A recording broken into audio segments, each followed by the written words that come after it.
कल हमने कुछ डेफिनेशंस पढ़ ली थी, एक थ्योरम भी की थी और हमने डेफिनेशंस पढ़ी थी। ऐसे चक्र क्या होते हैं, पक्षांतरण क्या होते हैं, किसी क्रमचय की कोटि क्या होती है, वो सब चीज़ें हमने डिफाइन कर ली थी। अब हमारी थ्योरम्स हैं कि दो असंयुक्त चक्रों का गुणनफल क्रम विनिमय होता है। ये क्या है, दो असंयुक्त चक्रों का गुणनफल। ठीक है, ऐसे ही चक्र कल मैंने आपको पढ़ा दिया था कि अगर f और g किसी परिमित समुच्चय s के दो क्रमचय हैं और तो वो ऐसे चक्र कहलाएंगे अगर उन दोनों को पंक्ति संकेतों में व्यक्त करने पर कोई भी अवयव उभयनिष्ठ नहीं हो। तो यही हमें प्रूफ करना है कि उन दोनों ऐसे चक्रों का जब गुणनफल हम करवाते हैं तो वो कैसा हो, क्रम विनिमय। तो मैं मान लेती हूँ कि मेरे पास एक सेट है एस, परिमित समुच्चय एस है जिसके दो क्रमचय हैं एफ और जी। जब इन दोनों का मैं मल्टीप्लाई कराती हूँ क्रम, यानी F into G is equal to G into F, ये कंडीशन हमें प्रूफ करनी है। ठीक है, तो देखिए, माना f तथा g दो असंयुक्त चक्र है। ये तो मैंने मान लिया कि f और g क्या है, दो असंयुक्त चक्र है। तब असंयुक्त चक्र की परिभाषा से किसी अवयव x के, आपने ऐसे चक्र की जो डेफिनेशन पढ़ी थी वो ये थी कि f of x is not equal to x और g of x is equal to x। या फिर ये मैं सिर्फ इस वाली डेफिनेशन को लेके प्रूफ करूंगी, इसको सिमिलर लिख सकते हैं। तो मैंने मान लिया कि f और g दो असंयुक्त चक्र है, तब असंयुक्त चक्र की परिभाषा से किसी अवयव x के लिए अगर f of x is not equal to x है तो g ऑफ x क्या होगा, x होगा। अब मैं इन दोनों क्रमचयों का गुणनफल निकालती हूँ, तो गुणनफल आप इसी तरीके से निकालोगे फोक के रूप में, f of g of x is equal to, g of x क्या है आपका, x है, तो ये क्या हो गया, f ऑफ x। तो f g ऑफ x क्या मिल गया आपको, f ऑफ x। अब मैं इसी को ही उल्टी तरफ से लेकर चल रही हूँ कि अगर g ऑफ x, ये तो मैंने फॉग निकाला था, अब मैं गोफ निकालूंगी कि अगर g of x is equal to x है तो f of x is not equal to x। ठीक है, तो लीजिए g f x को क्या लिख सकते, g of f of x। अब देखिए g f of x f x कैसे होगा, कल ही मैंने आपको यहाँ पर एक एग्जाम्पल पढ़ाया था, ये वाला 2 4 5। ठीक है, इस चीज़ को अब देखिए, सिग्मा 1 को मैं f ले लेती हूँ, ठीक है, 2 4 और 5, और g मैं ले लेती हूँ 1 3 और 6, ये ले लिया। अब मैं यहाँ पर जो निकाली हूँ क्या, जी एफ ऑफ x निकाल रही हूँ, तो क्या मिलेगा, देखिए यहाँ पे 2 की इमेज 4 है, मैं यहाँ पे जी एफ ऑफ x निकालती हूँ। ठीक है, तो जी एफ ऑफ x मैं x की जगह 2 ले रही हूँ, f ऑफ 2, तो 2 की इमेज क्या है, 4 है, g ऑफ 4, और इसमें 4 की इमेज क्या होगी, 4 ही होगी, तो ये क्या मिलेगा, यानी f ऑफ x, ये एलिमेंट किसका है, f का है। ये इससे आपको समझाने के लिए इस तरीके से डिफाइन किया है। तो g f x, ji of f of x क्या मिल गया, जी f x is equal to f x. यहाँ देखिए मैंने यहाँ पे ये माना है कि एफ और जी दो असंयुक्त चक्र, असंयुक्त चक्र की डेफिनेशन लगाई है, ये सिर्फ ऊपर वाली कि सबसे पहले एफ ऑफ फोग और गोफ आप यही निकालोगे फोग के लिए कि अगर F of x is not equal to x तो जी ऑफ एक्स किसके बराबर होगा, एक्स के। फोग निकाल रही हूँ तो F of G of X, ji of X किसके बराबर है, एक्स के, तो ये क्या मिल गया, एफ ऑफ एक्स, यानी एफ जी ऑफ एक्स किसके इक्वल मिल गया, एफ ऑफ एक्स के। अब इसी के गोफ के लिए कि अगर g of x is equal to x है तो it's implies f of x is not equal to x, यानी जी एफ एक्स को क्या लिख सकते, g of f of x, और ये क्या मिलेगा, एफ एक्स। ठीक है, समीकरण 1 और 2 से देखिए, एफ जी ऑफ और एक्स किसके बराबर हो गया, g of g F of x के। यहाँ देखिए समीकरण 1 और 2 से, क्योंकि दोनों ही एफ एक्स के बराबर है, तो एफ जी ऑफ एक्स किसके इक्वल हो गया, जी एफ ऑफ एक्स के, F G is equal to G F. और इसी तरीके से मैं दूसरी डेफिनेशन भी प्रूफ कर सकती हूँ कि अगर F of x is equal to x तो it's implies g of x is not equal to x, यानी दो असंयुक्त चक्रों का गुणनफल क्रम विनिमय होता है। एक एग्जाम्पल देखिए, मैंने एक सेट लिया है S5 और उस S5 में क्या होंगे, 5 अवयव होंगे और कितने क्रमचय बनेंगे, फैक्टोरियल 5 बनेंगे, यानी 120 क्रमचय बनेंगे। इस 120 क्रमचय के सेट को मैंने किस में डिफाइन कर दिया, P5 में डिफाइन कर दिया, और उसी 120 क्रमचयों के सेट को P5 से डिनोट किया, उसमें से 2 क्रमचय ले रही हूँ F और G, दोनों कैसे हैं, असंयुक्त चक्र है। अब f इंटू जी निकालिए, याद रखिए 5 है, इसमें 2 और 5 की इमेज 2 और 5 ही है, यहाँ 1 3 और 4 की इमेज 1 3 और 4 है। आप इस तरीके से मल्टीप्लाई करोगे तो देखिए सेम वैल्यूज आ रही है, यानी F G is equal to G F. आपको मल्टीप्लाई तो करना आता ही है। एफ ये लिया है, या 1 की इमेज 3, 2 की 2, 3 की 4 है, 4 की 1 है, 5 की 5। यहाँ 1, 3 और 4 की सेम है, 2 की 5 और 5 की 2। मल्टीप्लाई 1 की इमेज 3, 3 की इमेज 3, 2 की 2, 2 की 5, 3 की 4, 4 की 4, 4 की 1, 1 की 1, 5 की 5, 5 की 2। देखिए एफ जी बराबर हो गया जी एफ के, यानी दो ऐसे चक्रों का जो गुणनफल होता है वो हमेशा क्या होता है, क्रम विनिमय होता है। नेक्स्ट थ्योरम है आपकी कि प्रत्येक क्रमचय को असंयुक्त चक्रों के गुणनफल द्वारा प्रकट किया जा सकता है। कि प्रत्येक क्रमचय को, ये कह रहा है कि प्रत्येक क्रमचय जो आपका क्रमचय है उन्हें असंयुक्त चक्रों के गुणनफल के द्वारा हम व्यक्त कर सकते हैं। तो यानी आपके जितने भी क्रमचय डिफाइन है तो प्रत्येक क्रमचय को असंयुक्त चक्रों के गुणनफल के डिफाइन करेंगे। देखिए इस थ्योरम को मैं प्रूफ करूंगी गणितीय आगमन सिद्धांत से। ठीक है, तो मैंने मान लिया कि मेरे पास एक सेट है एस जिसमें एन अवयव है। इस प्रमेय को हम गणितीय आगमन विधि द्वारा सिद्ध करेंगे। तो माना एक समुच्चय एस और इसमें कितने अवयव है, एन है। अब अगर एन बराबर 1 है तो प्रमेय क्या है, स्वतः ही स्पष्ट है। अगर एन बराबर 1 है, यानी अगर इस सेट एस में एक ही एलिमेंट है तो इसके क्रमचय भी कितने बनेंगे, एक ही क्रमचय बनेगा, फैक्टोरियल 1। और इसे तो आप एक को असंयुक्त चक्रों के गुणनफल में ही तो डिफाइन करें, क्योंकि और कोई तो एलिमेंट है नहीं। तो अगर n बराबर 1 होता है तो ये जो थ्योरम है वो स्वतः ही क्या है, स्पष्ट है। आपने गणितीय आगमन सिद्धांत n बराबर 1 के लिए प्रूफ करते हो, n बराबर m के लिए मान के चलते हो, और n बराबर n+1 के लिए सत्य प्रूफ करते हो। यहाँ मेरी इस थ्योरम का ये है कि मैं n बराबर 1 के लिए प्रूफ करूंगी, मानकर चलूंगी कि जब n लेस देन n है उसके लिए सत्य है, और फिर प्रूफ करूंगी n is equal to m के लिए। सिर्फ इतना सा डिफरेंस है। तो n बराबर 1 पर तो थ्योरम क्या है, स्वतः ही स्पष्ट है। अब मैंने मान लिया कि जो मेरी ये प्रमेय है वो m लेस देन n के लिए क्या है, सत्य है। ये क्रमचय है, यहाँ पर m क्रमचयों की संख्या और n इस सेट s के अवयवों की संख्या है, तो फैक्टोरियल n क्रमचय बनेंगे। तो माना कि प्रमेय m लेस देन n के लिए सत्य है, तो मैं क्या प्रूफ करूंगी, अब मुझे प्रूफ करना है कि जो ये प्रमेय m is equal to n के लिए सत्य है। तो देखिए मैंने मान लिया कि f एक मैपिंग है s से s पर, ही क्या एक एक ही आच्छादक प्रतिचित्रण है, और f बिलोंग्स टू Pn। जो f है मेरा एक क्रमचय है जो क्रमचयों के सेट Pn से बिलोंग करता है। तब एक पूर्णांक k और s के अलग अलग अवयव x1 x2 s के ऐसे होंगे कि x1 की इमेज x2, x2 की इमेज x3 और xk की इमेज क्या है, x1 है। कंफ्यूज मत होना। देखो मैंने एक मैपिंग डिफाइन किया, एफ एस से एस पर स्वयं पर ही क्या एक ही आच्छादक प्रतिचित्रण है। एफ एक क्रमचय है जो क्रमचयों के सेट Pn से बिलोंग करें। तब मैं पूर्णांक k और s डिफाइन कर रही हूँ। इस पूर्णांक k के और s के अलग अलग अवयव इस तरीके से हैं x1 से xk तक, कि x1 की इमेज x2, x2 की इमेज x3 और xk की इमेज x1। ठीक है, तो यानी जो मेरा f है वो क्या है, x, ये f है, याद रखना, कंफ्यूज मत होना आप। यहाँ पे f है वो क्या, इसमें एलिमेंट कितने हो गए, x1 से xk तक, यानी ये क्या है, k लंबाई का चक्र है।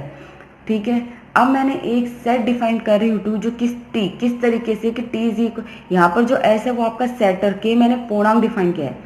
अब मैं सेट डिफाइन कर रही हूँ t, जो क्या s minus x1 x2 xk, यानी जो मेरा सेट s है इसमें n एलिमेंट है, इसमें से मैंने k एलिमेंट निकाल रही हूँ, तो वो मैं क्या डिफाइन कर रही हूँ, सेट t। तो मैपिंग हो गई, एक g डिफाइन कर रही हूँ t से एक t पर। ठीक है, तो समुच्चय t का क्रमचय इस तरीके से किस प्रकार होगा, समुच्चय t का एक क्रमचय है ये g, और f क्या हो जाएगा, x1 x2 x3 xk ओ g, क्योंकि g है जो t पे मैपिंग डिफाइन की है। आगे बात समझ में। देखो कंफ्यूज, इस थ्योरम को हम गणितीय आगमन विधि द्वारा सिद्ध करेंगे। तो मैंने एक सेट S मान लिया जिसमें n अवयव है। अगर n बराबर 1 है तो ये थ्योरम खुद ही प्रूफ है। अब मैंने मान लिया कि जो मेरी प्रमेय m लेस देन n के लिए सत्य है, तो मैं प्रूफ करूंगी इसे m is equal to n के लिए। तो मैंने एक मैपिंग डिफाइन कर दी f s से s पर, और जहाँ f किसको बिलोंग करेगा, Pn को।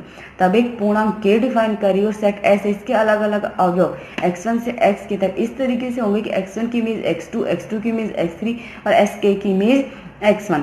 तो यानी जो f है उसमें k एलिमेंट है, f क्या है, k लंबाई का चक्र है। अब मैं एक सेट डिफाइन कर रही हूँ जो t, जो इस तरीके से t is equal to s minus x1, यानी s में से ये एलिमेंट निकाल रही हूँ तो एक मैपिंग डिफाइन हो गई g t से t पर, जो क्या है g समुच्चय t का क्रमचय है।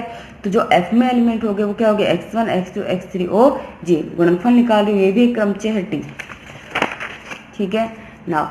अब क्योंकि g एक n से कम अवयव वाले समुच्चय पर क्रमचय है, g क्योंकि मैंने t डिफाइन किया हुआ है ये, और ये जो मैपिंग डी जी डिफाइन किया और टी पे डिफाइन किया है। अब टी में से के एलिमेंट निकल चुके हैं, जो एस में एन एलिमेंट में से के एलिमेंट निकल गए, तो यानी जी के अंदर इस टी समुच्चय में कितने एलिमेंट है, एन से तो कम ही है। तो जो ये मेरा जी डिफाइन है वो क्या है, एन से कम अवयव वाले समुच्चय पर क्रमचय है। क्लियर है। तो गणितीय आगमन सिद्धांत से मैंने जी लिया है alpha 1 alpha 2 up to alpha, जहाँ अल्फा 1 अल्फा 2 अल्फा क्या है, चक्रीय क्रमचय है। तो वहाँ पर f इज इक्वल टू क्या होगा x1 x2 xk, यानी अल्फा 1 अल्फा 2 अल्फा r। ये भी असंयुक्त चक्र है, ये भी असंयुक्त चक्र है, यानी f को असंयुक्त चक्रों के गुणनफल में प्रकट किया जा सकता है। आगे बात समझ में। अब एक एग्जांपल से प्रूफ हो जाएगा।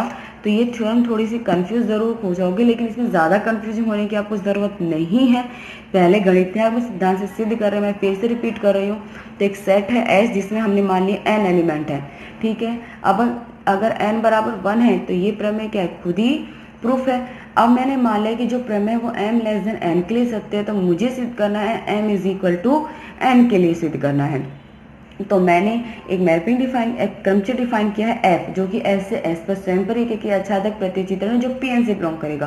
तो एक पूर्णांक k डिफाइन करिए और s के अलग अलग अवयव इस तरीके से कि x1 से xk तक के, कि x1 की इमेज x2, x2 की इमेज x3 और xk की इमेज x1, यानी f में जो एलिमेंट हो गए वो कितने हो गए, x1 से xk तक। तो f क्या एक k लंबाई का चक्र है। अब मैं एक दूसरा समुच्चय T डिफाइन कर रही हूँ, जो किस तरीके की S में से K एलिमेंट निकाल रही हूँ। तो जो T में एलिमेंट होंगे वो क्या होंगे, S में N थे और K एलिमेंट निकाले, तो T में तो N से कम ही एलिमेंट है। और T पर एक मैपिंग डिफाइन कर दी, ये तो सेट डिफाइन किया है, और T पर मैपिंग डिफाइन की है G, जो कि T से T पर स्वयं पर एक आच्छादक प्रतिचित्रण, जिस तरीके से आपने ये पढ़ी है उसी तरीके से ये क्या समुच्चय T पर एक क्रमचय है। तो F क्या हो जाएगा, x1 x2 x3 के ओ जी। आगे बात समझ में। अब जो G है वो किस पर डिफाइन है, n से कम अवयव वाले समुच्चय पर क्रमचय है। तो यानी गणितीय सिद्धांत से G मैंने ले लिया अल्फा 1 अल्फा 2 अल्फा, जहाँ अल्फा 1 ये सभी क्या है, चक्रीय क्रमचय। तो F ये हो गया, यानी F को असंयुक्त चक्रों के गुणनफल में द्वारा प्रकट किया जा सकता है। अब एग्जाम्पल में देखिए, ये आपको एक क्रमचय दिया हुआ है F, ठीक है, ये दिया हुआ है। अब मैं इसको अगर असंयुक्त चक्रों के गुणनफल में, याद रखना आपने पंक्ति को तो इस तरीके से शो करना लिख लिया था, और इसे पंक्ति के रूप में कैसे शो लिख लोगे क्रमचय को, देखो 1 से स्टार्ट करो, 1 की इमेज 3, ठीक है, 1 के बाद 3, अब 3 की इमेज क्या है 2 लिख दिया हमने, 2 की इमेज क्या है 4, 4 की इमेज क्या है 5, 5 की इमेज 6, क्योंकि हर एक, इसका मतलब ये होता है कि हर एक एलिमेंट की जो इमेज है वो आगे आने वाला अवयव है। तो 1 से स्टार्ट किया, 1 की इमेज क्या आ गई 3, तो 1 की इमेज 3 है लिख दिया। अब 3 की इमेज हम देखेंगे क्या है 2, 2 आ गया। 2 की इमेज क्या है 4, हमने 4 लिख दिया। 4 की इमेज क्या है 5 लिख दिया। 5 की इमेज क्या है 6, और 6 की इमेज क्या है 1 आ गई है। 1 से स्टार्ट के ब्रैकेट बन, अब यहाँ पर देख लिए 1 की इमेज 3, 3 की 2, 2 की 4, 4 की 5, 5 की 6 और 6 की 1। क्लियर है, ये एक चक्र बन गया। अब 6 तक के हो गए, अब 7 के देखते, 7 की इमेज क्या है 9, और 9 की 7, यानी 7 और 9, और 8 की इमेज 10 और 10 की 8 है। क्लियर है ये चीज। तब ये देखिए कैसे है ये चक्र, असंयुक्त चक्र है। आगे बात समझ में। तो इस तरीके से तो पंक्ति को इसमें और इसे इसमें इस तरीके से आपको शो करना सीख गए होंगे। अगर फिर भी नहीं कोई डाउट रहता है तो आप मुझे बता देना, मैं रिपीट कर दूंगी। नेक्स्ट थ्योरम देखिए, आर लंबाई के चक्र की कोटि आर होती है। ये मुझे प्रूफ करना है कि अगर किसी चक्र की लंबाई आर है तो उसकी कोटि भी क्या होगी, आर होगी। और ये तो कल मैंने आपको एक एग्जांपल से समझाया भी था, एफ लिया था जिसमें 4, उस चक्र की लंबाई कितनी थी 4 थी, और एफ की कोटि भी कितनी आई 4 है। अब मुझे इसे थ्योरम से प्रूफ करना होगा। तो मैंने मान लिया कि जो मेरा एफ है x1 x2 xr, ये क्या एक आर लंबाई का चक्र है। अब आर लंबाई का चक्र है, मैं डिफाइन करूँ कि f ऑफ x1 की इमेज क्या है x2 ना। अब आगे देखिए, क्योंकि हम कोटि निकाली है तो f की पावर n में डिफाइन करते हैं। तो अब f स्क्वायर x1 निकालती हूँ तो इसे लिख सकते हो f ऑफ x1 क्या है x2 की इमेज क्या हो जाएगी x3। इसी तरीके से आप एफ क्यूब x1 निकालोगे, इसे लिख सकते हो F of F square x1। F square x1 क्या है x3, तो एफ ऑफ x3 क्या हो गया x4। नाउ चूंकि r लंबाई का चक्र है तो r से पहले r माइनस 1 भी होगा।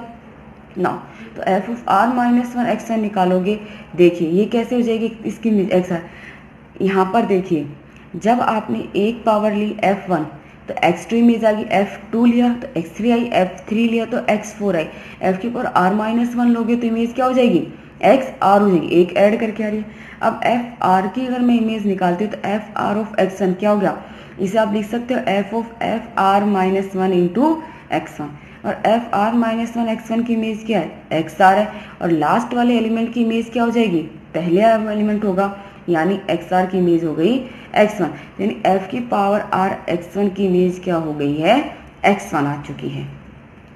आगे बस अब इसी तरीके से अगर f r x2 की इमेज क्या हो जाएगी x2, f r x3 की इमेज क्या हो जाएगी x3, तो f r x r की इमेज क्या हो गई xr हो गई।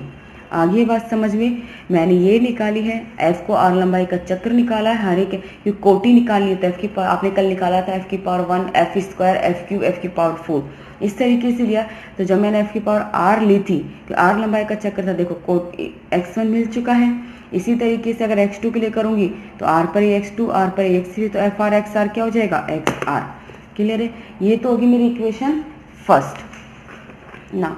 अब इसके आगे का देखिए आपको, अब अगर मैं एक x ले रही हूँ और x कैसा ले रही हूँ कि जो x1 से xr में बिलोंग नहीं कर रहा है। आगे बात समझने की x does not belongs to x1 x2 up to xr, लेकिन x के f के परिसर का सदस्य, यानी f s2 s से ले रही है, प्रांत होता है ये परिसर होता है, तो x क्या है इस परिसर का सदस्य, लेकिन x1 से xr में किसी में बिलोंग नहीं है, तो यानी f of x is equal to x। तो इसकी कोटि जब r लूंगी कितनी भी लूँ मुझे क्या मिलेगा x ही मिलेगा।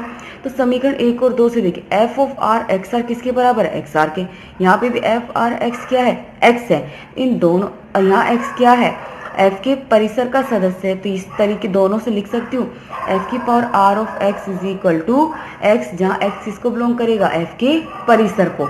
देखिए यहाँ x की इमेज x है, आ रही है बात समझ में, यानी हर एक एलिमेंट की इमेज जो सेम ही आएगी, तो ये कैसा मिल गया तत्समक अवयव, तो यानी f R is equal to I, जहाँ आर क्या न्यूनतम धनात्मक पूर्णांक इस तरीके से कि एफ की power R is equal to क्या मिल गया आई, जो कि यानी एफ की कोटि के तत्समक अवयव है, तो एफ की कोटि क्या है आर है, जो कि चक्र की लंबाई के बराबर है।